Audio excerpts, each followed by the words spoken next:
I wish I knew how it would feel to be free.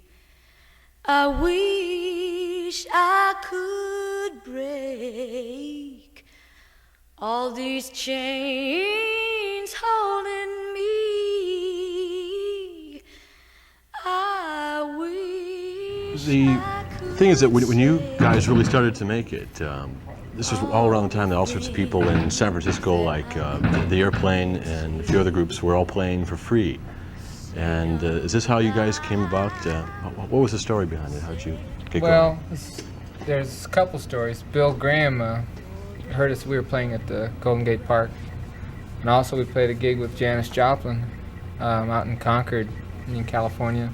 She turned Bill Graham on to us. One of the great groups in the Bay Area that's been with us for a long, long time. Would you welcome, please, Cold Blood?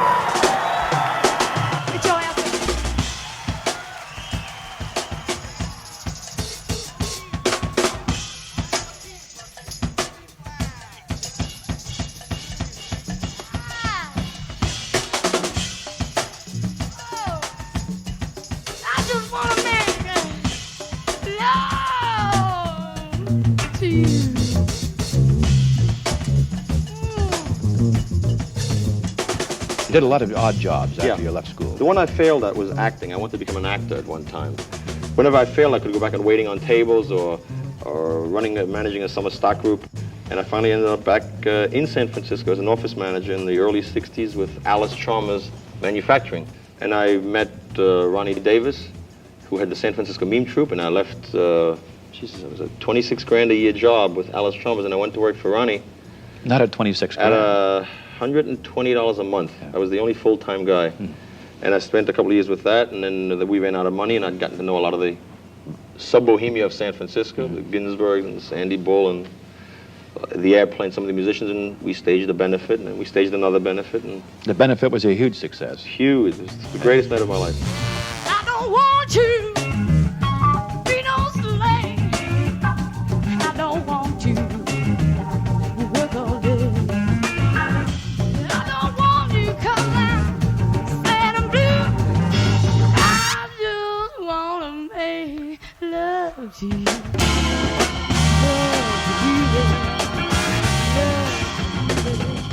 No, San Francisco actually was born and raised in San Francisco until we moved from the city in 59, 58 to Redwood City. My dad, he had this tape recorder that he told me how to hook up the microphone and sing along with the records and stuff and record your voice with it and all that stuff. You know, I'd come home from school, that's what I would be doing for hours until I had to do my homework. But that's what I did every day, listen to a lot of different artists and singers and record my voice with them and all this stuff. I used to love turning on the tape recorder and not tell anybody in the household and let it run all day. And it picks up everything, you know, that everybody was in the house said and stuff, you know. And I wouldn't tell anybody, you know, so I like doing that. The greatest night of my life, 65. After that, you decided to go into this, open up Fillmore West, and still later Fillmore East. Yeah. This sounds like this is your life. That does, doesn't it?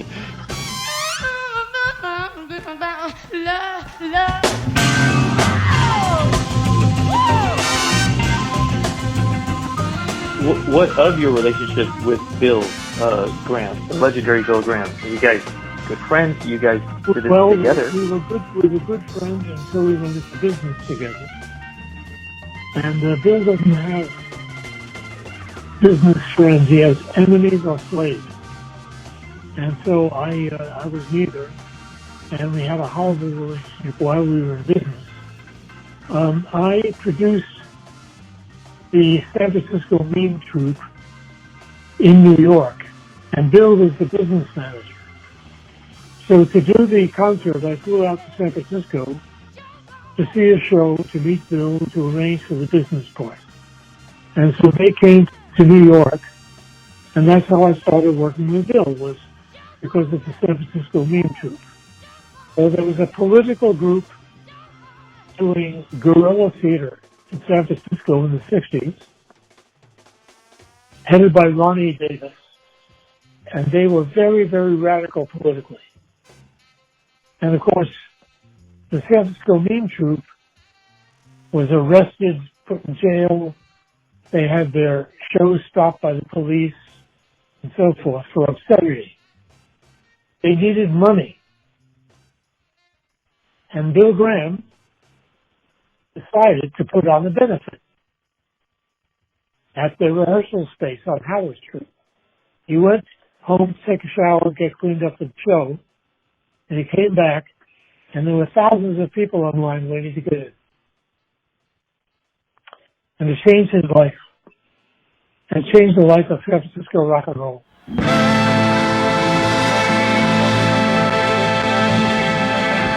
You leave your home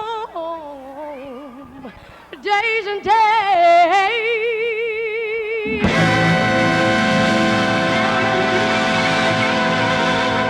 and I know, I said I know, you got another baby somewhere around.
When did you know you could sing?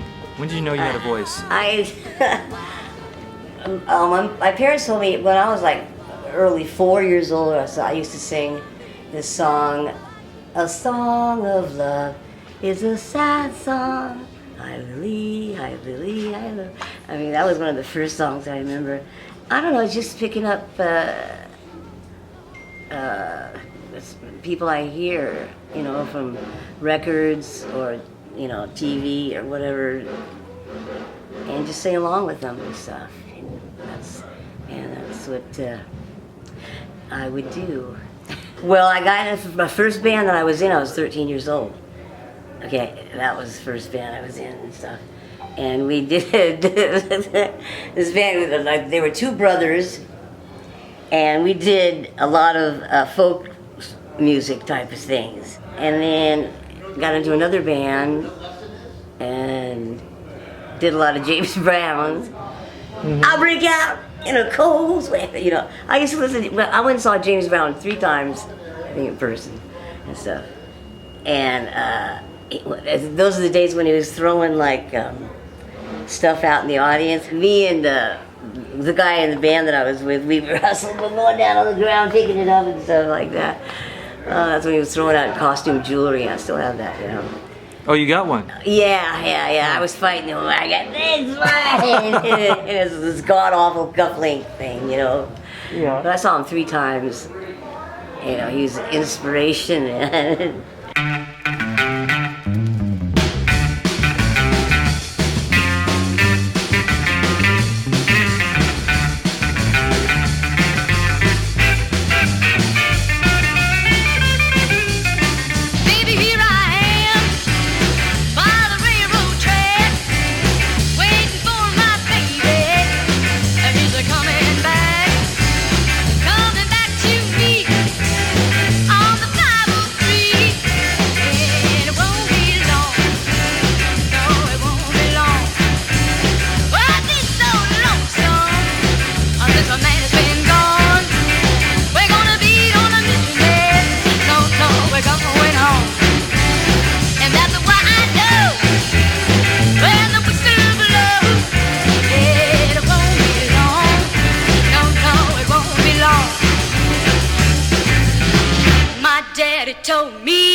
you see, dear, I'll be back, baby, baby, bye.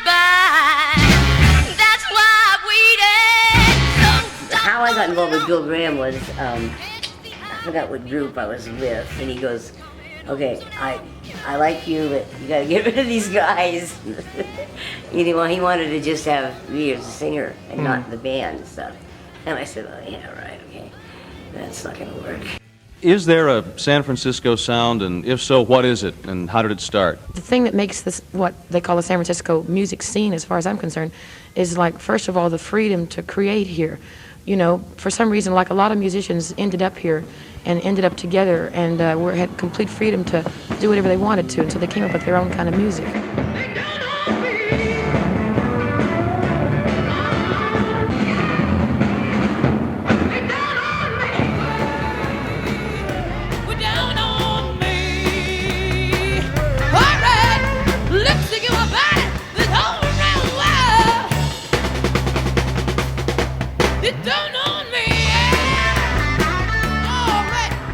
You hear all these articles in the newspaper about the runaways,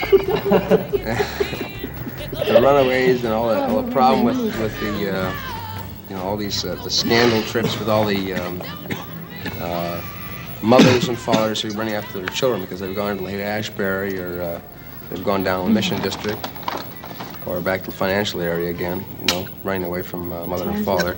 They just don't realize that they're running away from not just a home life. They're running away from a whole society kind of thing, something that's really been bothering them, and they feel that now is the time to get out and live. And I think part of this living thing is the music and the dance halls. Express themselves. And you can really open up in San Francisco. It's not a closed-minded place, and the kids are realizing this.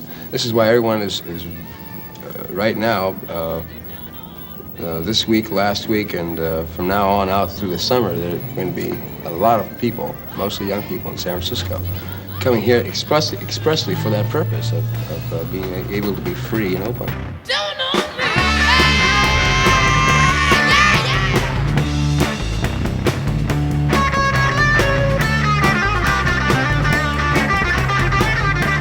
San Francisco sound? What is it? What's the San Francisco sound? No horn bands. They're all guitar bands, and stuff, and doing folk songs and stuff, that type of thing. And then things got to be more bands with horns and stuff like that. And the thing kind of changed from folksy type of, that type of music. I'm sorry, I have to laugh because there's this one group, I'm not laughing at them, but the person in the group, I forgot Moby Grape, I think that was the name of the group, Moby Grape.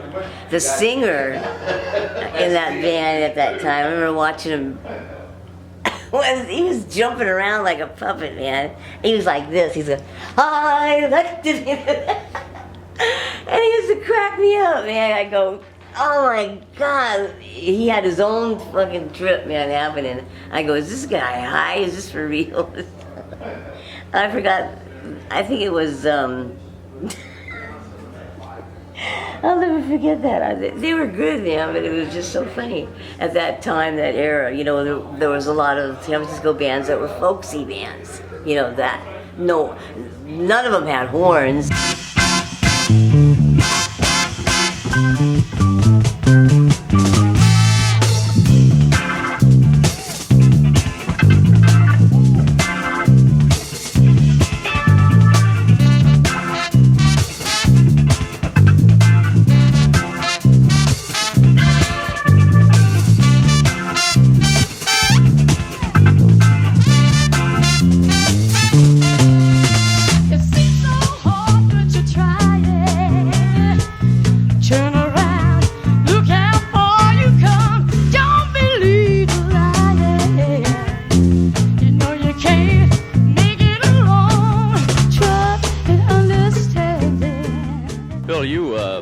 Have to be the most famous impresario rock bands in the country, probably in the world.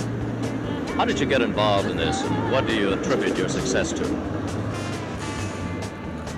Fate, luck, having been raised in New York City, having become involved with the theatrical scene in San Francisco some years ago with the San Francisco Mime Troupe, and having had the Fillmore present itself, the facilities available 3 years ago at a time when things were ripe, and hopefully added to the luck and the fate, we've done our best to bring in what we think the public should hear and see, and not what's given to them by the plastic society.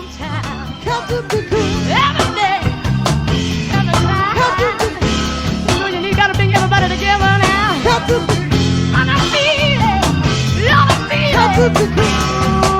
I left Columbia Records in 1959 to go into partnership with Bill Graham. And we formed two labels, Fillmore in San Francisco. Fillmore label was distributed by Columbia, and the San Francisco label was distributed by Atlantic. He called me because the record I did went #1 in San Francisco. It was called Hey Joe. And he called up and said, "You did this record?" I said, "Yeah." He says, "Well, how do I get a hold of the guy who sang it?" I said, "Well, he's sitting right here. What do you want?" And he wanted him at the Fillmore. The guy's name was Tim Rose. Tim went to San Francisco, and I helped him get the gig, and Bill and I kept in contact. And then I had a record called Time Has Come Today. And Bill called me and said, "Jesus, he did another one. How do I get these guys?" And I said, "Well, I'll tell you, they're sitting right here, right?" Anyway, we developed a relationship. I flew out to San Francisco when he had these shows, and he wanted to start a record company, so he called me. Now, what about that story? I mean, there seems to be a lot of stories online about Janis Joplin this and that, and your friend and what have you. I mean, can you straighten all that out? Janis, okay. We played, I forgot what band, I think it was with the Invaders. Anyway, we were playing our set, and we did a song that she did, but I didn't know that she, sang it. It's that one, "Take another little piece of my heart now, baby." That was the tune. I forgot the name of the artist that recorded it. Anyway, we had that in our repertoire. And we played it, and next thing I know, I hear, she came up and went by the drummer and says, "You can't do that song." and I'm going, "What? I didn't see this happen." I'm going, "What? Man, that's really funny thing, I didn't see it." But later on, she took me aside and she said, "Okay, I like you, I like your band and stuff," and she introduced me to Bill Graham at the time. Got me to talk with Bill Graham to be playing at the Fillmore and stuff. But she was pretty cool about that. But yeah, we were doing that tune. I go, I didn't know you sang it, recorded it or whatever. It's a cool song. "Take another little piece of my heart." Yeah, and then you signed to the San Francisco label. And then we played for Bill Graham and on I think Monday night or something like that, and so we got to play there, and then I think we signed with San Francisco Records at that time. That was going on, and recorded for them. On the San Francisco label. God, gee. Yeah. And you released your What first... year was that?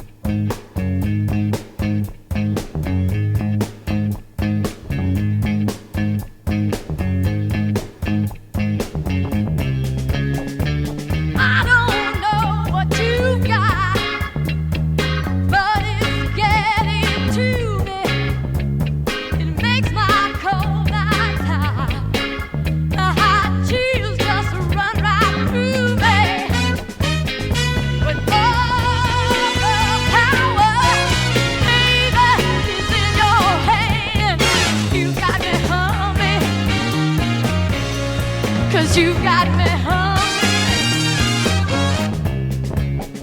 I wake up early at night. I can't go back to sleep. Then we were on the road, man, for like a month. Well, you were opening for some pretty good acts. Yeah, we were gone for like a month, man. Oh, wow, first time. And I remember being stuck in Tewksbury, Massachusetts for a few days. For something, I don't know what happened. It was a storm or something, or a hurricane, I don't know what happened. I remember we were stuck there for a couple of days. And that was the first time I took acid. We weren't doing nothing for a week or something, you know. Here we were stuck in Tewksbury, Massachusetts. Everybody dropped acid there, and I'm going, oh boy. What was that like? I said, I can't deal with you guys yet. I went back to my room and sat in the bathtub and watched the walls move. Because it had that wallpaper on it. Oh, that's weird. Sure. What is quality? But you recognize it. You know it. There are many groups that I think are good that I'll present maybe once, knowing that they're not going to make it. Because what you have to keep in mind, what you have to be aware of, is the public. They dictate what will succeed and not succeed.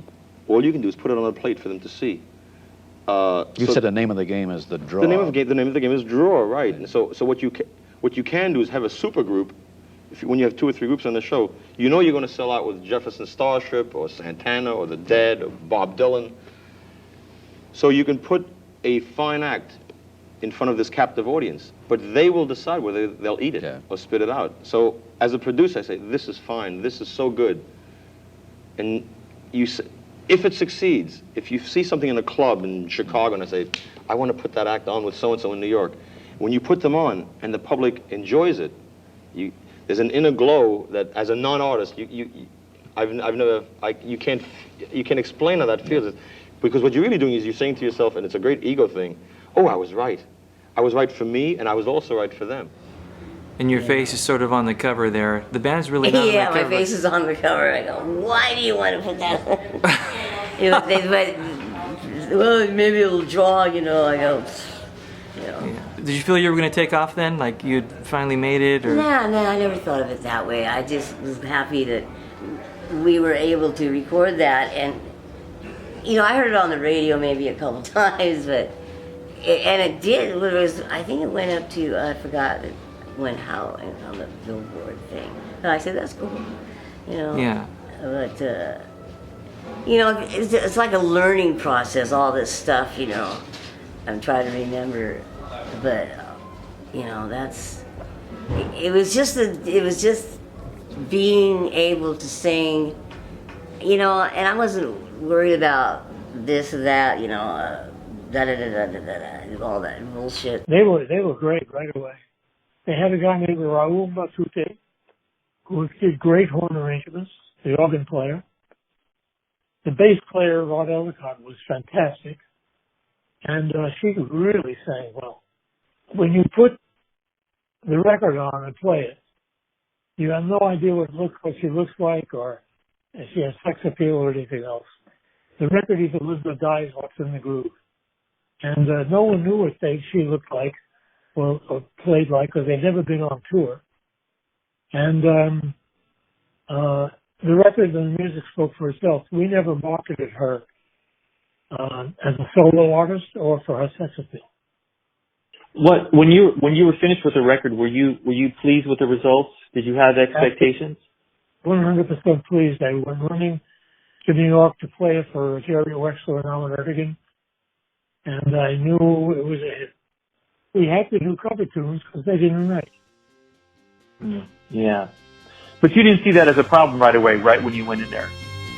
No, but I was wrong. Too many people telling me what to do.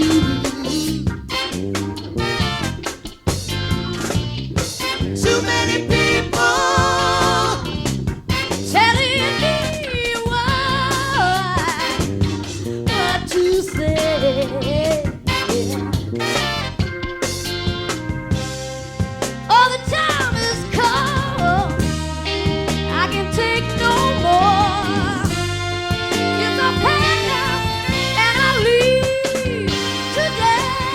They were huge successes. Why'd you close them down, Bill?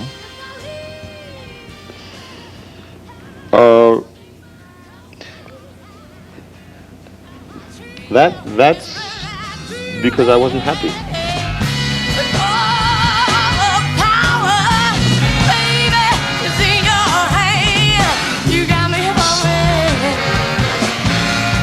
You got me homie.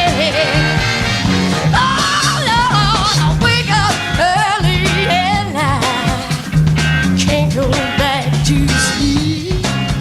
Even when I try to talk, a tight tongue when I try to speak. When I try to walk, my feet start running. You got me homie.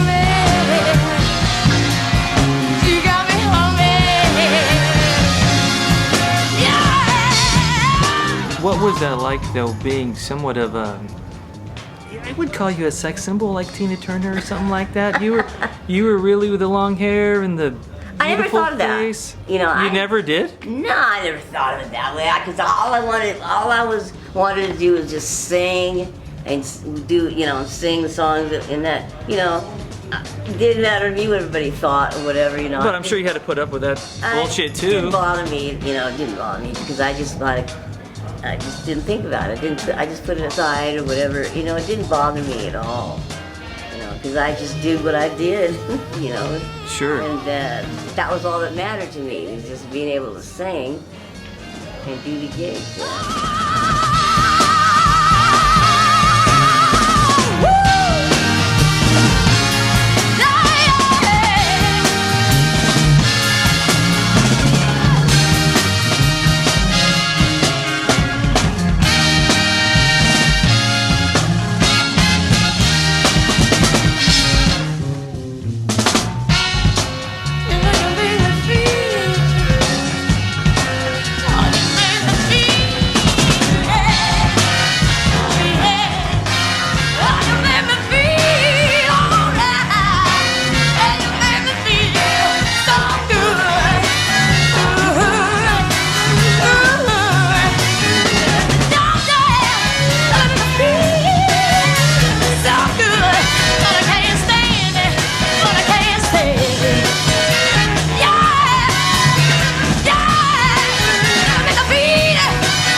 Do you remember after that second album signing with Reprise and all of a sudden Donny Hathaway is producing your album?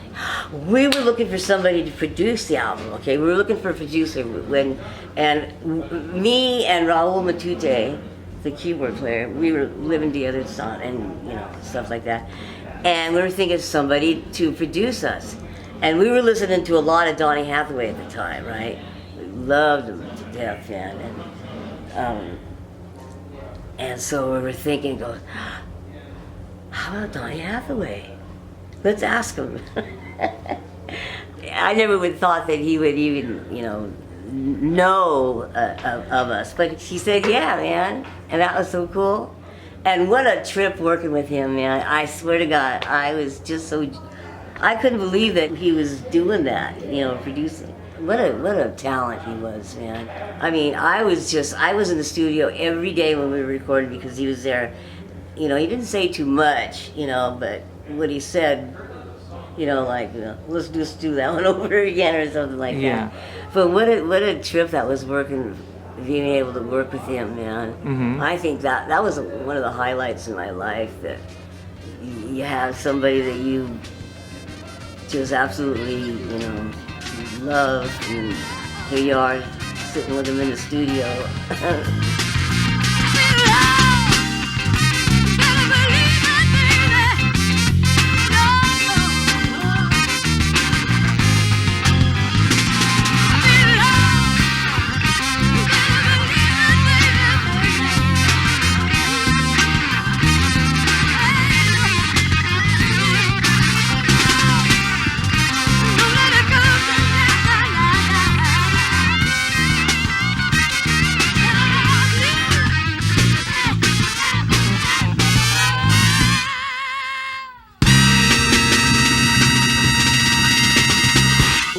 the life of the label, San Francisco label, though, was short. Why is that?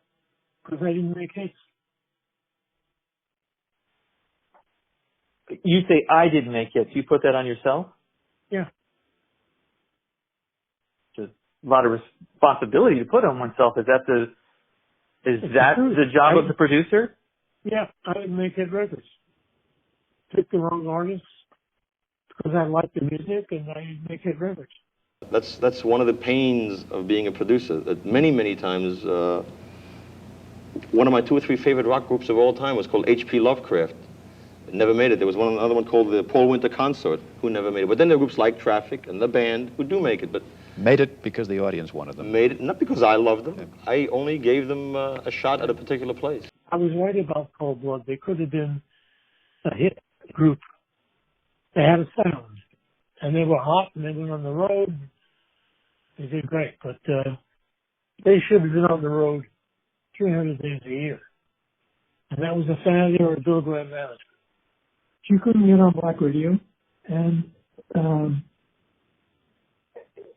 it was hard on top 40 radio at that time. She was not radio friendly. But for her to be so soulful and so real, she should be heard. Now what about that? Now, is there a rite of passage with that? Because you are a Caucasian woman singing secular music. Bother me none. Did you feel anyone judged you for that? I didn't care. No, I did not care. I didn't, I didn't hear nothing bad about it, and it was, so I just loved doing that, singing those songs.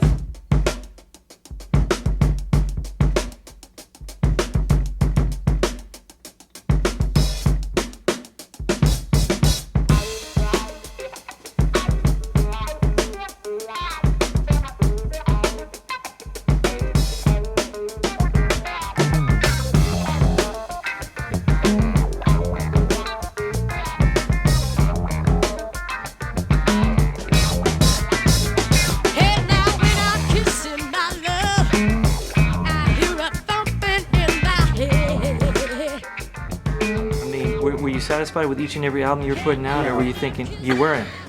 You weren't. I hate it. I don't know. After when you listen to them, your voice, you go, could have done this, could have done that. Why am I so barren? Why so this and that, but stiff or whatever it was. But that's the way it goes.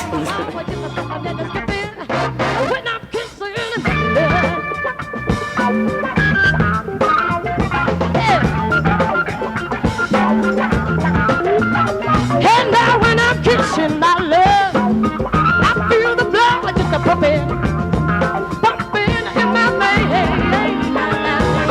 When I'm kissing my love, he is such a tender sinner with his own face. He's so good at what he does. All he wanna do is kiss and hug.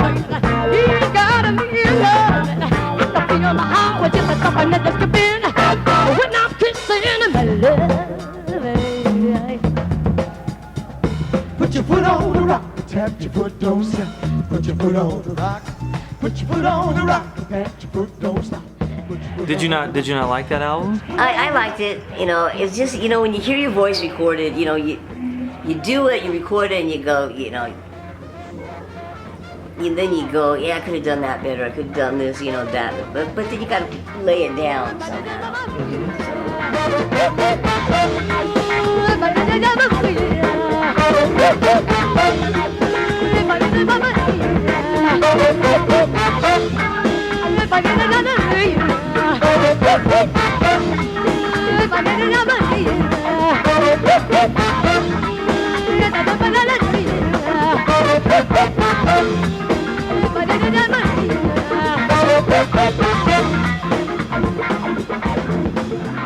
Did you sense the end was near? I mean, The end was near. musicians were changing, and Never thought of that. music was changing. I know things were changing, and we had different people and stuff, but that didn't bother me because when that happens, I think of it as something new to do. Okay, it's going to be a little bit different because the sound's going to be a little different because the people are different, you know, and stuff. I didn't, you know, it didn't bother me at all. I says, man, whatever it takes, you know, let's do it. Well, the direction, even after Thriller, getting into Lydia, you're becoming more and more the focal point. It's less about Cold Blood and more about Lydia. Yeah, that was, whose idea was that? It wasn't my idea. How did it make you feel? kind of just, I don't know, that was the idea to doing that. I said, fine, you know, but, because I'm a shy person, really.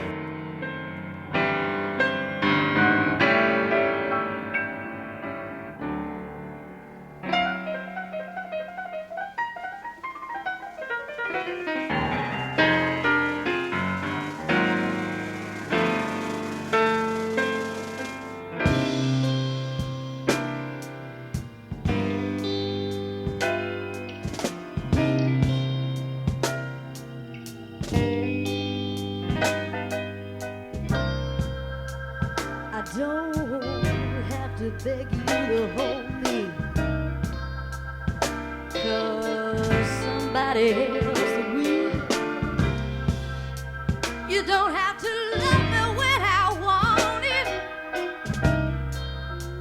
'cause somebody else will. Your small town friends say you don't need it, when all the time is good. Look out! Well, thank you, David. I think you at least said everything that I needed to know about. I wanted to keep this more Lydia heavy than Bill Graham heavy, but I wanted to... want to keep it with no Bill Graham, no Lydia. I would have been very gratified if her career had gone further. But you know, I don't think real artists judge themselves or their careers by their financial success and how many records they had in the top 10. I think she was born to do what she did. And that is the greatest gift she could have had, was to be able to do it. I guess I've read that you decided to go have a start a family or something. No. No. What year was that? 76, 77. What happened then? After the last album. Oh, I stopped for a while. I forgot what I was. I just quit. I said I gotta take a break or something. And I was living up in Humboldt County with my hubby at that time and stuff. Wasn't singing anything. Wasn't doing any singing. Just why not? Because I just wanted to just get away from it for a while and just enjoy. I was married to Bruce Phelps at that time, and he had property up in Humboldt, 40 acres up there, and I lived up there for a while, and wasn't with any band, you know, at that time. I was going crazy, but yeah, that's what I did. I just stayed up there and grew pot and enjoyed the living without no band. But then I got so antsy. I go, I gotta get the band back together. You know, I'm going. So I got a band back together with I think it was with Michael Sasson. Oh, it was all these different players, and so that happened. Oh my God! And then it just went on from there. But I being without a band for a few months, I was going wacky. You know, I mean, it was beautiful up there, you know, growing pot and living off the land. You know, we had built our own little house and, you know, did all that stuff. Yeah. Any regrets looking back? Grew pot, huh? Any regrets looking back? No, like we should have done it this way, or we could have done this or that. I went along because it was a different part of life, different part of my life at that time. I wasn't, you know, worried about this and that and this and that. This is what was happening now, so just take it and live, you know, go with it, you know. I could say all the things that I could say. there were more special times in those 3 or 4 years than the consummate total of all the other years, by far. Because the artist and the patron were both there for the same reason. Let's get on, let's boogie, let's have a good time, let's listen to the words and the music and look at each other. It happens sometimes now, you know, but more often than not now, people go to be entertained. Then people came to a scene to be part of an expression. Living in San Francisco in the 60s, learning about when to watch the clock, when not to watch the clock, what you can do with your body, what you can't do, the misconceptions about happiness, what contentment was all about.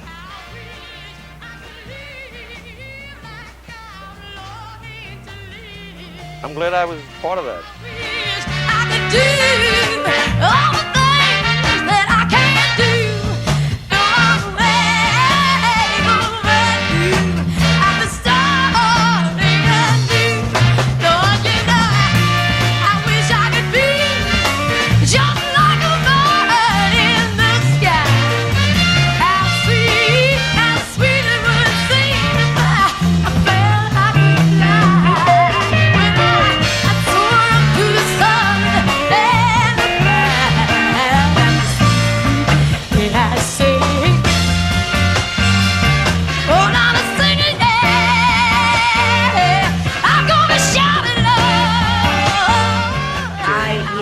Gotta say, I'm very fortunate to be able to be at this time alive and well, and to be talking to you and enjoying life day to day. That's how I'm gonna take it.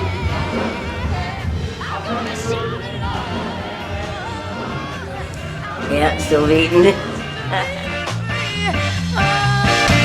I wish I knew how it would feel to be free. I said I wish I could break all these chains holding me. I wish I could say everything I want to say for you to laugh. Yeah.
what of the Newcastle Five?